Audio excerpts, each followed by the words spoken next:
In today's book, we will be reading A is for Appalachia, here in the wonderful state park of Babcock. A is for Appalachia. Appalachia can be defined as a place, a people, and a way of life. The place known as Appalachia is the Appalachian Mountains. It is an ancient land, perhaps over 500 million years old. It is rich with clear mountain streams, thick forests, deep valleys, and the tradition of people who settled there.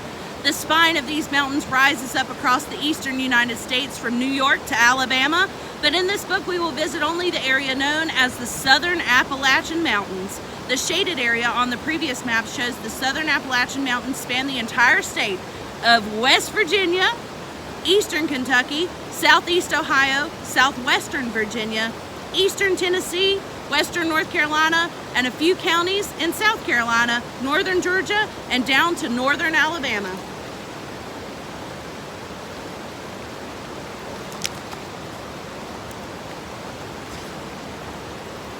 Skipping over to C. C is for coal. Appalachians used coal to heat their homes and to stoke their cooking fires. Blacksmiths used coal to fuel the hot fires they needed to forge iron and steel into tools and cooking utensils. Some mountain folk made a living by mining coal from deep inside the earth. The work is hard and dangerous, and the miners toiled long hours using picks and shovels. Miners wore lighted hats to help them see in the black darkness of the mines, and they carried their lunches in silver lunch buckets. Instead of money, coal companies paid the miners with scrip that could only be spent in the company store.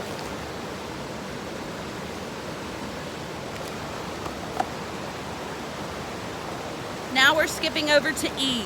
E is for expressions Appalachians used. Visitors to the mountains often thought that Appalachians talked funny. Mountain people sprinkled their words with R's. Window became a winder, and yellow became yeller.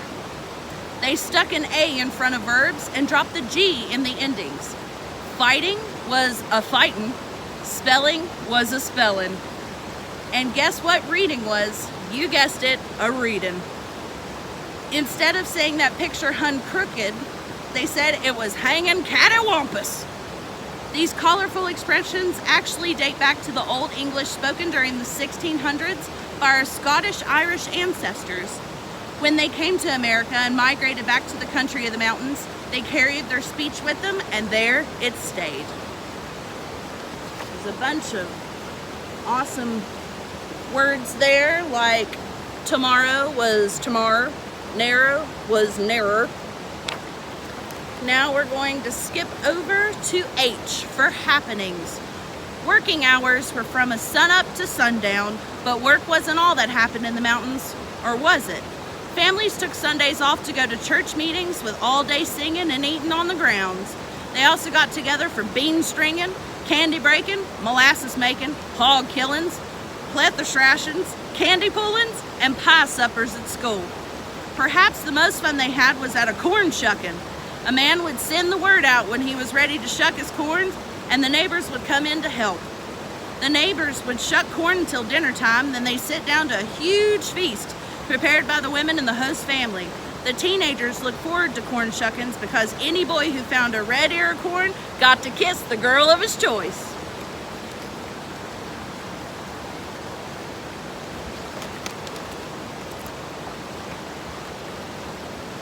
We're going to skip over to M for mountain music. Music kept the beat of life's rhythm in the mountains. Morning, noon, and night there was music. Ballads could be heard in the fields as farmers hoed, or by the evening fires where families gathered after supper.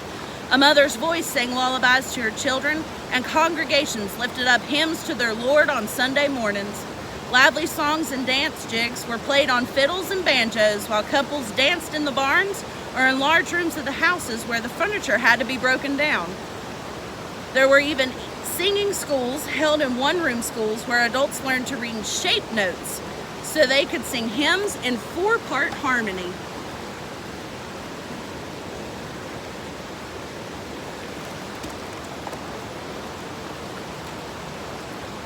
Skipping over to P for people.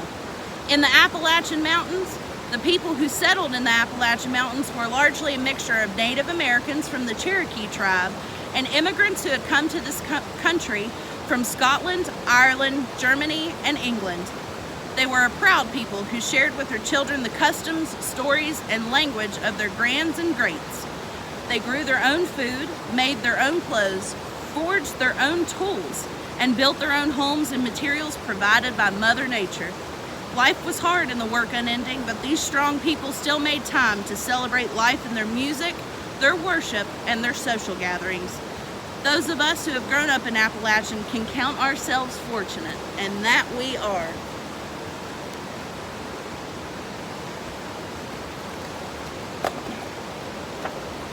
Skipping over to T for toys, of course. Batteries weren't included in the need for Appalachian toys. Boys were partial to carrying slingshots, pocket knives, and blowguns. Girls enjoyed dolls made from apples, yep, potatoes, sticks, rocks, corn cobs, corn shucks, and rags. Marbles were molded from colored clay. Young tree saplings became walking stilts, and an old button on a string could make a marvelous noise. All that was needed was a good imagination and a little help from Mother Nature.